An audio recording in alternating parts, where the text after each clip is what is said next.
రేపు రాబోయేటువంటి పట్టభద్రుల ఎమ్మెల్సీ ఎన్నిక మీ అందరికీ తెలుసు. కాంగ్రెస్ పార్టీ అధిష్టానం మొన్ననే తీన్మార్ మల్లన్న నువ్వు మా పార్టీ అభ్యర్థిగా పట్టభద్రుల ఎమ్మెల్సీ ఎన్నికల్లో పోటీ చేయమని చెప్పి ఆ తల్లి సోనియా గాంధీ గారు ఆశీర్వదించి మంత్రి తుమ్మల నాగేశ్వరరావు గారు, పొంగులేటి శ్రీనివాసరెడ్డి గారు, అలాగే బట్టి విక్రమార్క గారు వీళ్ళందరి సహకారంతో ఇవాళ నేను ఇక్కడ పట్టభద్రుల ఎమ్మెల్సీ ఎన్నికల్లో అభ్యర్థిగా నిలబడతా ఉన్నా.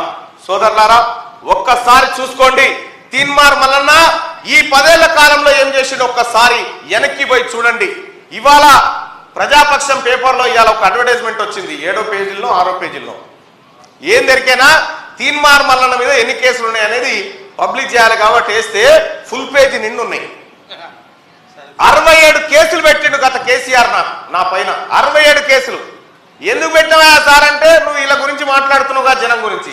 ఈ 67 కేసులలో ఏ ఒక్క కేసు కూడా నా ఇంటి పంచాయతీ లేదు, మొత్తం ప్రజల పంచాయతీలే, ఈ ప్రజల హక్కుల కోసమే.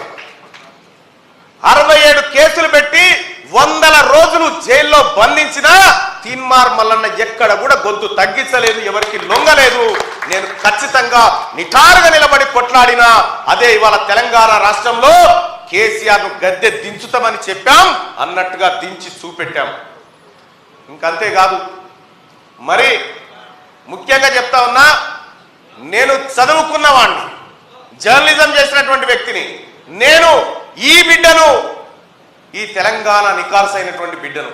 కాబట్టి సోదరిమణులారా, సోదరులారా, రాబోతున్నటువంటి పట్టభద్రుల ఎమ్మెల్సీ ఎన్నికల్లో మీ అమూల్యమైనటువంటి ఓటు కాంగ్రెస్ అభ్యర్థిగా మీ ముందుకు వస్తున్నటువంటి మీ తీన్మార్ మల్లన్న మీ సోదరుడి ముందు వేసి మొదటి ప్రాధాన్యత ఓటిచ్చి ఆశీర్వదించమని చెప్పి మీ అందరినీ రిక్వెస్ట్ చేసుకుంటూ, మీ కష్టాలన్నిటికీ తీన్మార్ మల్లన్న బాధ్యత వహిస్తాడు. మా భుజాల మీద వేసుకొని నేను ఆ కష్టాలు తీర్చడం కోసం ముందుకెళ్తా అని చెప్పి హామీ ఇస్తూ మీ అందరి దగ్గర సెలవు తీసుకుంటా ఉన్నా. ధన్యవాదాలు తెలియజేస్తా ఉన్నా.